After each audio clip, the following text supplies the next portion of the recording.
The introduction of technology in the classroom has revolutionized the learning environment of high school students at Liberty High School.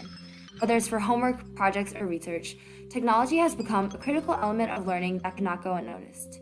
In fact, 74% of educators surveyed said technology is key to helping them expand on classroom content, use as a motivational tool, and respond to different learning styles. Moreover, 69% said technology has helped do more than ever before for their students. It is clear that technology has become a catalyst for a new world of education. Most teachers consider technology as a growing need and have a hard time envisioning their classrooms without it. In broader studies, results have shown that 45% of teachers implement technology in the classroom through use of online videos, images, and articles. 65% of teachers reported that technology allows them to demonstrate something they cannot demonstrate any other way. And more than one-third of teachers said they have access to a tablet or an e-reader in their classroom, an increase from the previous 20% last year. Many would say this is an immense progress from the days when a school was considered lucky to own a set of computers. Our students have technology literally at their fingertips. This is a world of knowledge that could lead the future generations to turn things of our imagination into reality. So how do the teachers at Liberty feel about this revolution?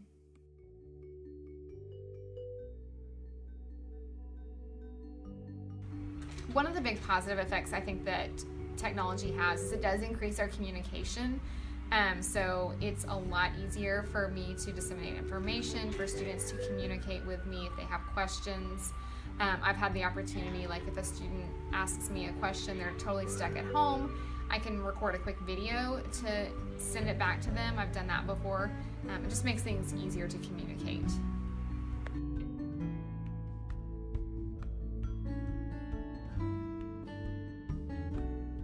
I think technology, one big way that it influences my teaching style is it does give me the opportunity to have different ways to provide information. So I like when I can record a video. Students have that and they're able to go back and watch that at their own pace. I've also been able to do some labs that we wouldn't otherwise be able to do because the average high school doesn't have the appropriate equipment, so we can use like simulations to do labs for things that would be too expensive.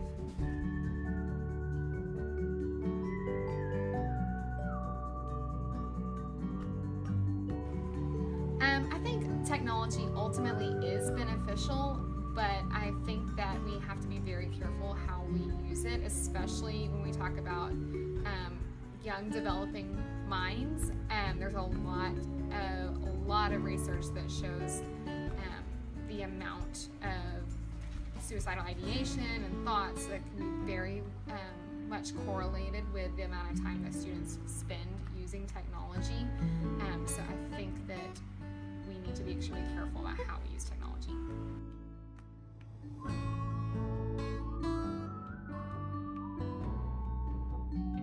I try to implement technology whenever possible. There's certain places that it's easier, and we always do online homework assignments, and everybody loves some mastering physics. And then we've incorporated some things where students have made like a video or a stop motion video to explain a new concept. And then I've done the same thing. I've provided some video lessons and things like that. Students are more empowered than ever before.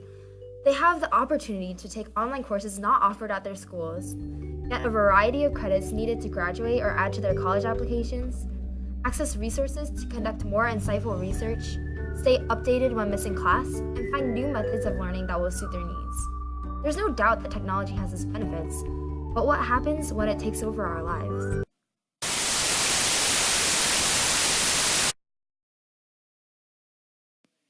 How much of our lives are we wasting away on our phones? I spend probably about 3 hours on my phone a day. I would say that I use my phone between 4 and 7 hours a day. Probably about 2 hours a day. 2 hours a day. About 3 hours a day. 5 hours a day. I use my phone for about 3 to 4 hours a day. Along with technology being extremely pervasive in the classroom, students are also commonly found using technology during their leisure time. From Twitter to Snapchat, social media has become a massive part of the everyday lives of students. We see that we are approaching a point where technology can become too harmful, too much to students. Our dependency on technology has skyrocketed. Have we crossed the line? The average millennial picks up their smartphone 150 times a day, and this new type of addiction, named the tech zombie epidemic, is comparable to the behavioral gratification we get from playing slot machines. Do we want that in our high schoolers?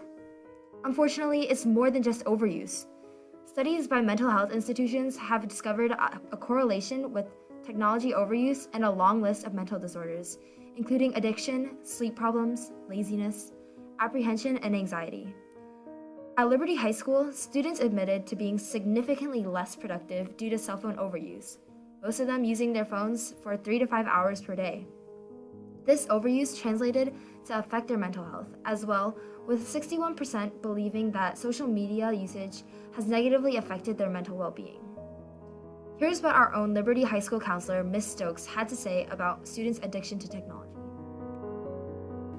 Does technology have negative impact on students in terms of like mental health or anything like that? There's a lot of research coming out that is starting to show the impacts of technology on mental health of teenagers, adults. Technology specifically, we're talking about like cell phones and social media, that sort of thing. There's lots of impacts that social media can have in technology on your brain function. Being engrossed in your screen, flipping. There's a lot of research being shown that can increase anxiety levels in teenagers. And then you have the whole fear of missing out thing, which can lead to depression. If you're seeing everyone on your social media is having fun, their life's so amazing all the time, oh my gosh. And then you feel like, my life's not always amazing. How come I'm not this happy all the time? So there's definitely a lot coming out about the impacts of social media on our mental health. Okay, and do you think technology addiction is a real problem? I do think technology addiction is a real problem. This is personal opinion, so I'm not coming from a scientific background on this specifically. We definitely see, and this is adults and teenagers across the board, people becoming obsessed with social media and their phone and likes, and being so focused on what's happening on their phone and not being present in the real world. So when you are so focused on what's on your phone, the real world sometimes can become overwhelming or scary or intimidating. So again, we're talking about an increased level of anxiety because we're focused on our phone and not what's happening around us. The students themselves feel the same. Technology has negative impact on students because it kind of takes up a lot of our time and we don't get as much energy to focus on schoolwork. Yeah, I definitely think it has its negative impacts because I often find myself reaching for my phone when I should be doing something else or doing something more productive. You could be watching Netflix or on Instagram for like hours on end, and that could be time that you would have been spending with your friends or studying or like not stressing. Do you think technology addiction is a real problem? Technology addiction is a real problem. Technology addiction is a real problem because you have to know how to interact with people in the real world rather than just on the internet, because a post isn't going to get you a job or a post isn't going to get you a good grade in a group project, you know?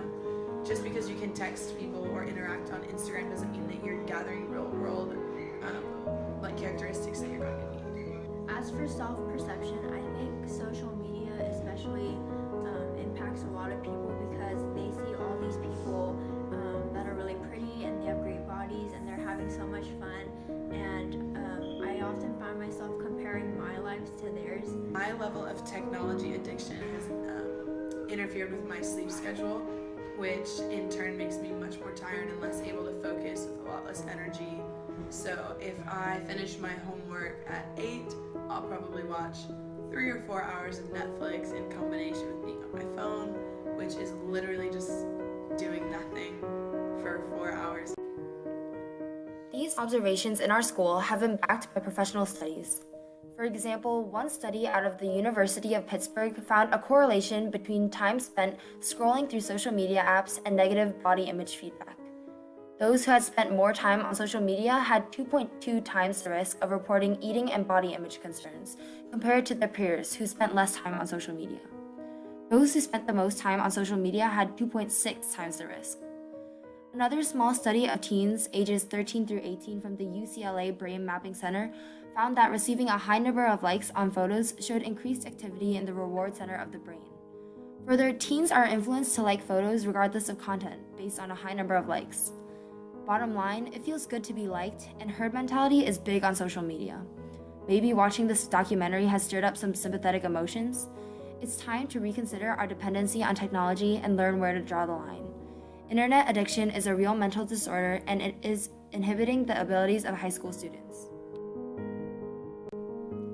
So it's time to ask, do the detrimental effects of internet use on health outweigh the benefits of an enhanced learning environment for high schoolers? We've witnessed a revolution in our schools firsthand. We've seen how technology can be a gateway to new learning techniques and resources. Even teachers are aware of how crucial a role technology plays in the classroom. But what about the students? While technology gives us access to platforms to share thoughts, information, and entertainment on a worldwide scale, the negative effects should be considered before mindlessly getting drawn into the screen. When is it finally time to cut back?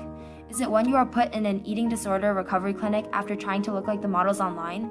Is it when your best friend commits suicide because they think their life is pointless compared to the successful people online? Is it when you'd rather spend time with your phone than a human being? We must cut the cord and begin lives with moderation of technology. When will you make that choice?